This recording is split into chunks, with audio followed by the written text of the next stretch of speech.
شروع کرتا ہوں اللہ کے نام سے جو بڑا مہربان اور نہایت رحم کرنے والا ہے۔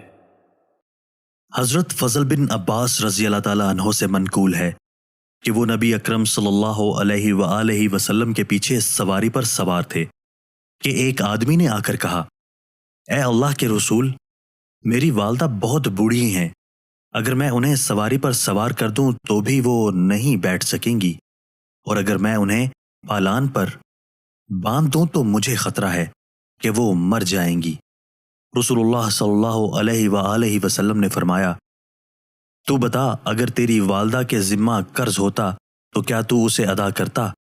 اس نے کہا، جی ہاں۔ آپ نے فرمایا، پھر اپنی ماں کی طرف سے حج بھی کر۔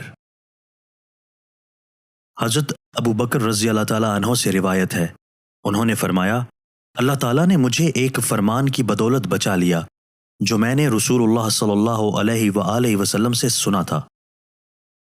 جب شاہ ایران کسریٰ مر گیا تو آپ نے پوچھا، ان لوگوں ایرانیوں نے کسے جانشین بنایا ہے؟ لوگوں نے کہا، اس کی بیٹی کو۔ آپ نے فرمایا، وہ قوم ہرگز کامیاب نہیں ہوگی جنہوں نے اپنی حکومت ایک عورت کے سپرد کر دی۔ دوستو، اللہ تعالی ہمیں ان احادیث مبارکہ پر عمل کرنے اور اپنی زندگیوں کو سنوارنے کی توفیق عطا فرمائے۔